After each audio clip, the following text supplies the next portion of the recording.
time is so, so far away. You're counting down the seconds every single day. What are you to do? Well, there's one venue I recommend you turn to. Where your magic withdrawal will finally be cured. Spend 3 days a week with Super Walt Disney World nerds. You can depend on Matt, Mike, and WW today. It's Friday, May 16th, 2008, and this is episode 410 of Walt Disney World Today. I'm your host, Matt Hochberg of StudioCentral.com. Today's show is a little bit different, much like the previous shows this week where we've been making recordings on the spot in Disney World. This episode today is going to be just the same. It's actually different than some of the other episodes we've ever done before. This is actually recording some interviews that we did over at Disney's Hollywood Studios in conjunction with the press event that was going on for Toy Story Mania. So myself and Mike Newell conducted these interviews over at the studios back on May 14th, which was Wednesday, 2 days ago. And these are some interviews that have been going on. So you're just going to have them basically interview after interview with some Imagineers as well as the Vice President of Disney Hollywood Studios. So enjoy. And next we'll have actually some more interesting episodes coming up. Next week from Walt Disney World, we attempted the 4 parks in one day, and we recorded all of it, so you can see exactly what happened and if we were able to make it. And don't forget that on June 1st, 2008, it's going to be our next live show that you can join us at. Just go to wdwtoday.com. You'll see all the information on the right-hand side. June 1st, 2008. Hope to see you there, and enjoy the interviews.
It's a test for troops of your endurance, your strength of character, and your willingness, toys, to get your groove on. So get down and be all that you can be. Turning over here, Bob. Yes. Now let's play it. Up.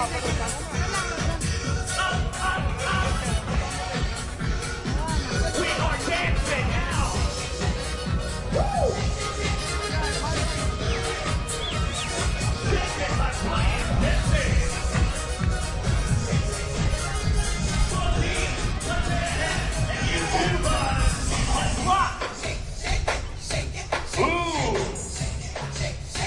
I'm feeling it now, acrobats. Shake it.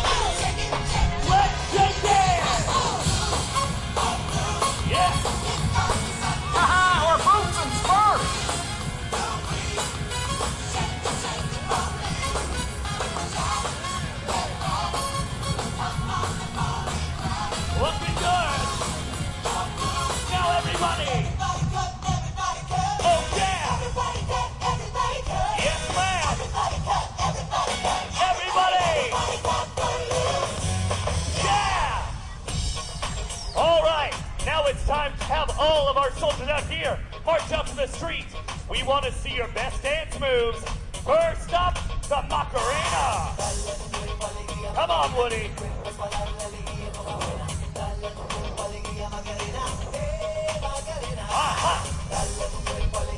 You know, nothing keeps the party grooving like a big blast from the past.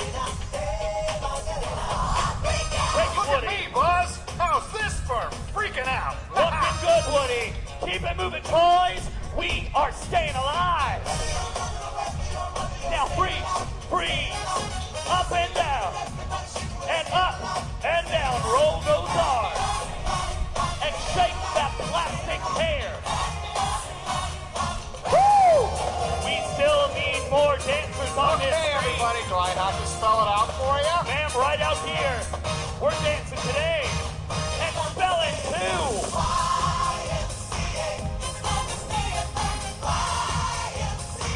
Let's see some jumping jacks. Up, up, up.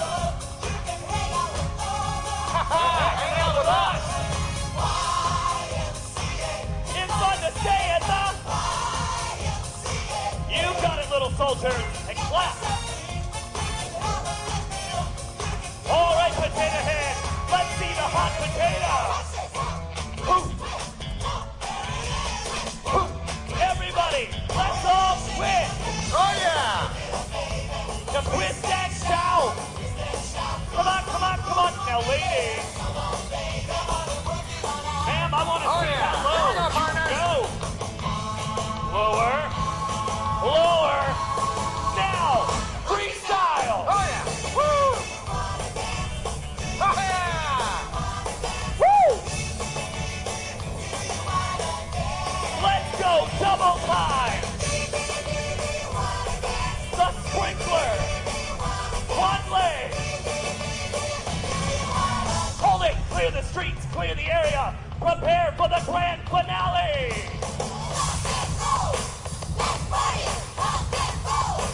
Come on. Rock this.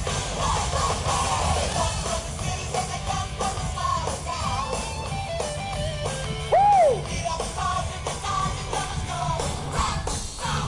Let's roll. Oh, yeah.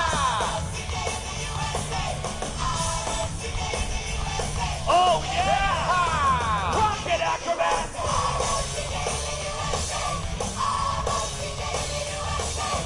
Make some noise for all these toys! They are partying today!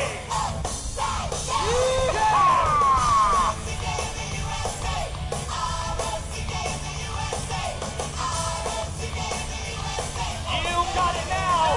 Rock and roll! Rock party! Yeah! Rock party! Now make some noise! Rock party! Yeah! Woo!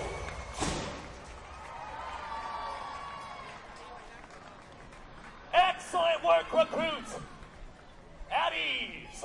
You have made this Sarge proud. And now, it is my distinct honor and pleasure in introducing to you our leader, our greatest supporter, our commander-in-chief, and a fine human being. Ladies and gentlemen, the president of the Walt Disney World Resort, Meg Crofton.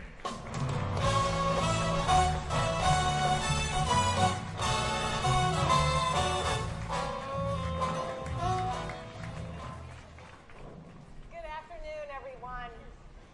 I'd like to extend a very warm welcome to our invited media, our guests, Wind-Up Toys, Space Rangers, and Potato Heads, who have joined us for this historic day. We are proud to unveil a whole new way for guests to experience the excitement of our Year of a Million Dreams celebration.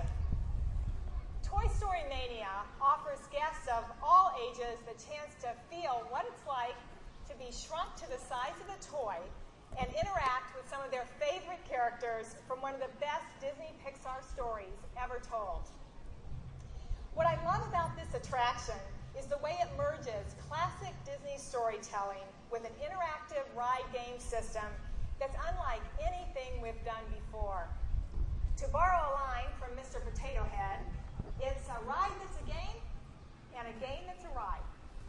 Well, whatever you call it, Toy Story Mania immerses guests in a world of 3D animation and 4D special effects that's fun for the entire family. We've play-tested this attraction in recent weeks, and we've found that with the chance to improve their scores during every game, along with some hidden surprises in every scene, guests are ready to get right back on as soon as they finish this ride. Toy Story Mania joins an impressive lineup of new experiences here at Disney Hollywood Studios this summer. This includes the Block Party Bash Parade, High School Musical Show, Playhouse Disney Live Show, and a new Narnia experience, which premieres this Friday when Prince Caspian opens. But right now, it's time to play your way through the next generation of Disney-style immersive entertainment. So if Sarge is ready, let's all march over for a sneak preview of this great new attraction.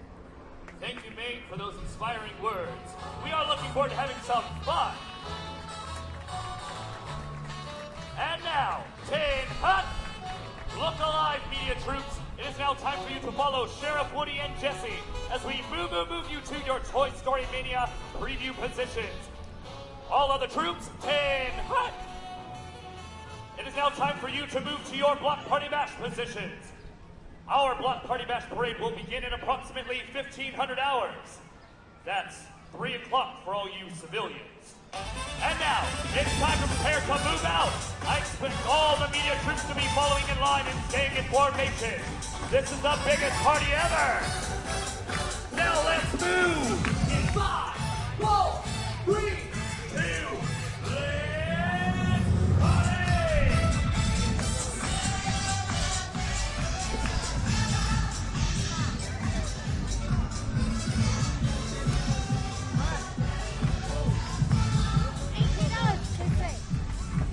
What's up? Where are you? I might find one of the pylons home.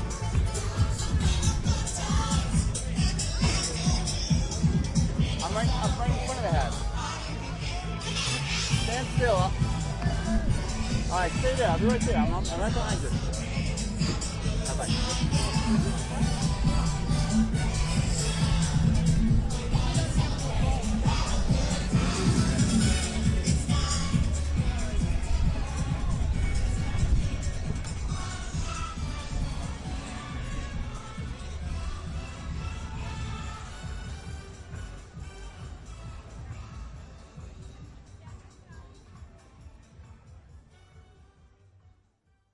We're talking with Lori Coltrane, senior show producer and director for Walt Disney Imagineering, and you're responsible for the artwork on the attraction?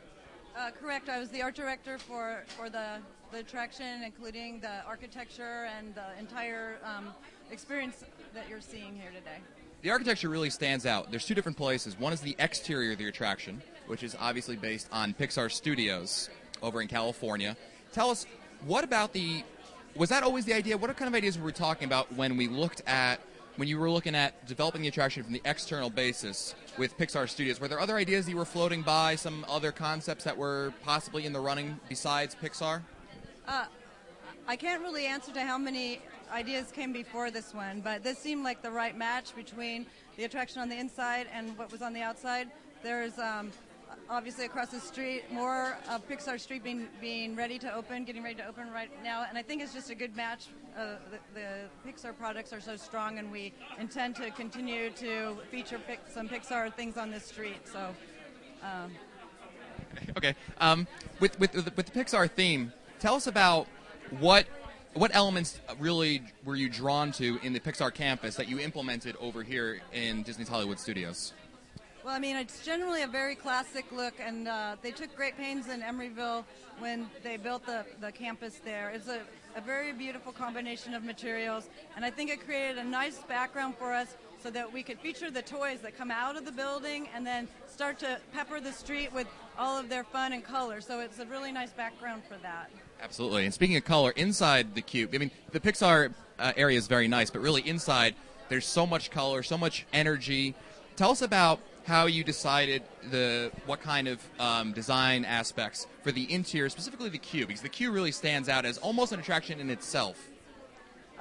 Well, we started with the Toy Story films as our background, for our backbone for all of our visual images.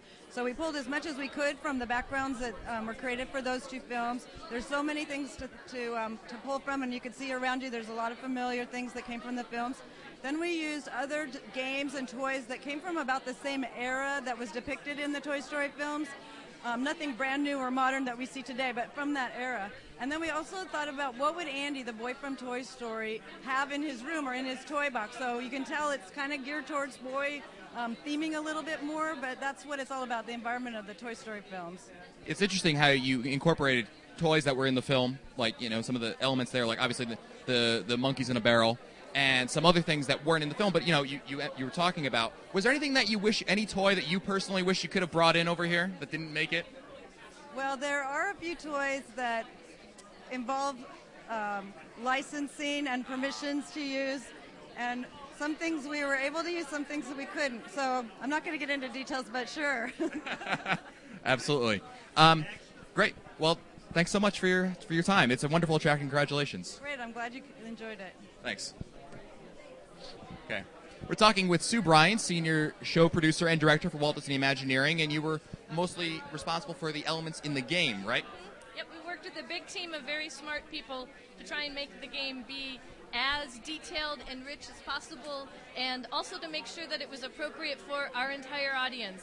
I'm sure you just got off and you noticed that in every game there are really easy targets to hit, there are really difficult targets to hit. And it was really, really important for us that a teenager, a toddler, my father, who never plays video games at all, could get into their carnival tram, pull that string on the spring action shooter, and right off actually feel like they could be successful, have a good time, and that they knew what they were doing. But we also have large numbers of layers of variability in the game, a lot of different kinds of targets. We have things like two-stage targets, where if you hit one target, a hidden target will appear that is much higher value. So there are all these layers for people to come back and discover and then start building strategies on. So not only do you have to find them, but you have to think about, where do I want to spend my time, you know, if you're interested in the score. Some people play and they're not particularly interested in the score. They want to watch the characters. They just want to have a good time.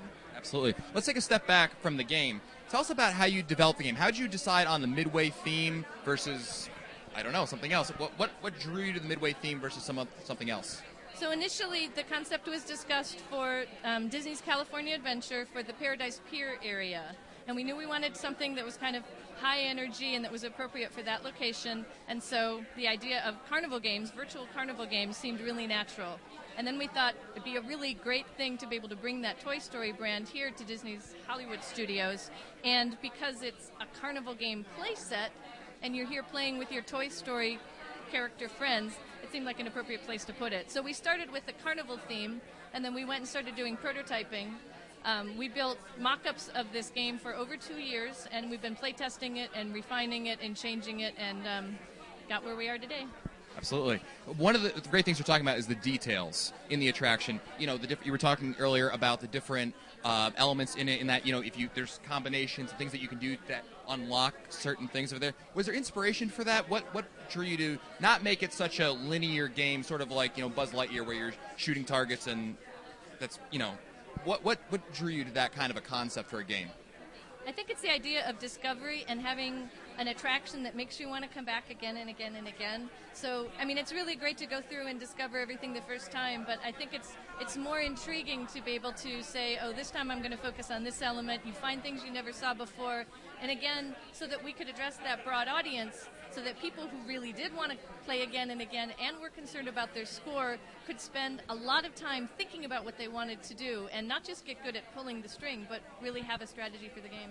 Since you have intimate knowledge of the ride itself, tell me what's something there that most guests don't see in their first couple times? So something that's there that you or someone else put in there that it's there for a reason, a good reason, but it's kind of overlooked sometimes, maybe.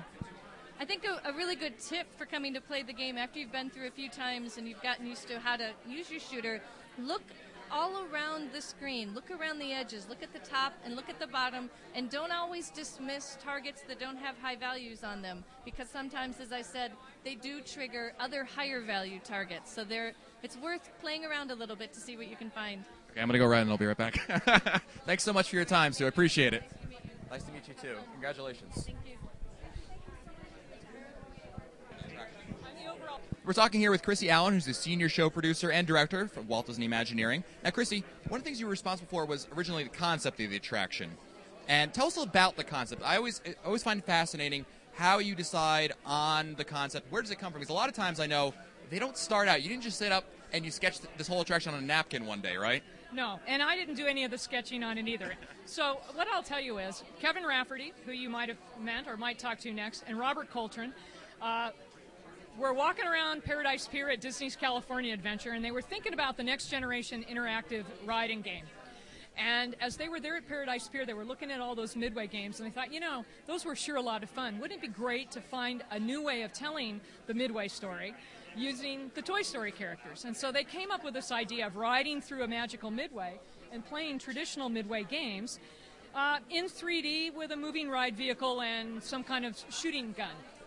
Okay, so and from there it goes on, right? Yeah, and what was interesting about it was, and I think Kevin would tell you the same thing, which is from the original 8 sketches that were done, and one was Mr. Potato Head pulling his ear off, and the next were a series of potential games. The thing was sold in probably less than a month. Wow. I mean, everyone that saw this concept from the very first time picked it and said, let's go with this. And so we got going pretty quickly. Yeah, this was not an idea that's been kicked around 8 times and rehashed 4 of those times, and no, this is something that you definitely bought right off the bat. Tell me, single something out in this attraction that really is special to you, something that really you wish more guests would really pay attention to, something that, really you think, Mr. Potato Head is cool, no doubt about it. Oh, I worked on Mr. Potato Head. No, that's fine. All right. No, I think what's really important about this attraction is that it's for the whole family, or it's for you and your friends no matter what age you are. It's about your individual score. It's about beating your friends. So when people come here, I would hate for them to think that, it's a game for children. When we design interactive rides, we bring guests in from the day one, and we have them test things. So the Spring Action Shooter was once a couple of rubber bands and a bolt, and the 3D imagery you see was a bunch of blocks floating around in space, and we brought people in and we said, try to shoot this. And so we have literally tested with guests for the last 2.5 years so that we can make something that people can come and play repeatedly, and yet gain a sense of mastery in a matter of seconds, because it goes by very quickly. And you don't want anybody to get off and think, I can't do that. And what we found is most people get off and say, I can't wait to do that again. Absolutely. Tell us about when you had the idea. Obviously, this was developed for Disney's California Adventure initially, and you brought it over here to the studios, which is fantastic. When you were looking at the studios, was this area that over here, which used to be Who Wants to Be a Millionaire, was that an instant fit? Were there some other areas you were considering in terms of placement? Gosh, it's hard to remember. I wouldn't say it was an instant fit. I think what we did was we decided that in order to bring a 1920s Midway to the Disney studio, we decided to create a place for it to exist, and that's how we concepted the street you see out front, which is Pixar Place, a part of the Pixar Studios. So what we did was we took the inspiration from their studios up in Emeryville, the glass, the brick, the steel, and we created a place that looks like their place. And we used Toy Story, which was their, first film, and we allowed the characters to sort of decorate the street the way they would have decorated the studios if they could overrun it. Absolutely. Well, Chrissy, it's a fantastic attraction. Thank you so much for your time. Thank you, guys. Go back. We're sitting here with Rylas Carter, Vice President of the Disney's Hollywood Studios. Now, Rylas, this is a great attraction. Tell us about placing the attraction in the studios and your thoughts on where it should go, and maybe some guidelines that you were looking at in terms of where can we put this fantastic attraction? Well, you mean where can we put it here in this studio, or I mean in the future at Walt Disney? In the studios, yeah. The studios. Well, I think that you go to Sunset, you have the thrill rides there. This is an attraction that's immersive for all family members. And I think that's the difference. I think here's one now where you go out front of Tower of Terror and you see some people, family members, waiting. You come here, you don't see anyone waiting. Just even the queue line itself is interactive, so people want to walk through. They can take pictures with their family members. They can talk about things. They point things out to their kids. The grandparents point things out to their children still. So I think that's where it places itself pretty much. It's just being a family attraction. Great. Now, obviously, the studios just went with a name change back in January, and with that, a change in the scope of the park from when it first opened back in 1989, being about production, and now this is celebrating really Hollywood itself. Tell us about, do you think that this attraction fits in better now? Is this the perfect example of what the studios is becoming compared to what it was back, when it first opened in earlier in its life? Well, I think, that with all our parks, we always continue to move forward. Let's look for the next best thing to put into our parks. So you take a look at that, and you look at Pixar and what they've done. These are the movies that are being done today, the animation that people can relate to. So now we're bringing that story to life right here in the park. So yes, I think it does. I think it resonates now. It also resonates with the new name, Disney's Hollywood Studios. Absolutely. This is the question I hope you can give me an answer for. What's next after this? This is a big deal. You guys just got Block Party, Bash. You just got Toy Story Mania over here. Narnia's about to reopen. What are you looking at next? What's an area that you're looking at to keep, that's the great thing. Things are always changing here. What do you see as next? Well, the next thing we have coming right at the first of the year, we have the American Idol experience that'll be coming in the old ABC Theater. Right.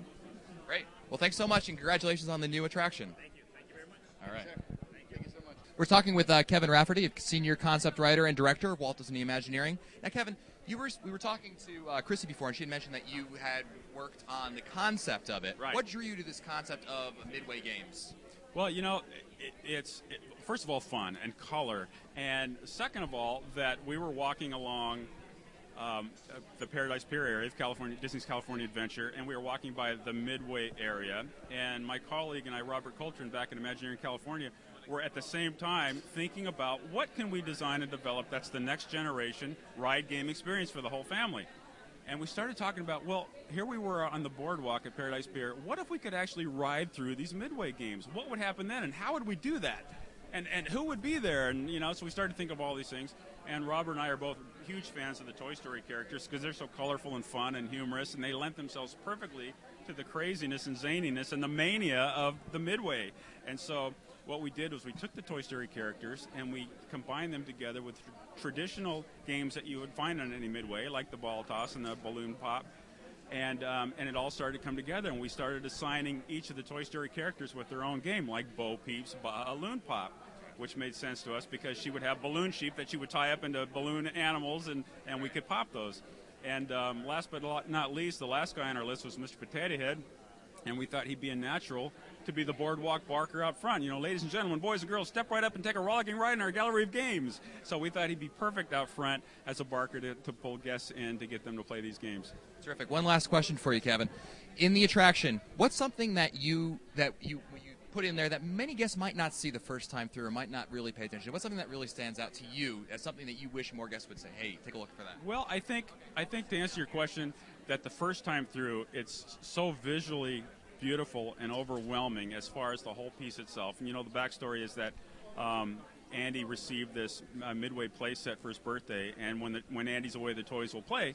And so they took the lid off this box and they set up all these game sets. But what guests will not see the first time through are all the wonderful little pieces that are cutout pieces that came in the play set, like a little Slinky Dog, corn dog cart, and all the background murals and all the little toys from Andy's room that were spread out around the area, because people are going to be so focused and immersed on the gameplay that I think it's going to take several times through for them to start to notice all the other details. And that's what Disney's all about, all that return viewing. Absolutely. Thanks so much for your time, Kevin. Thank you.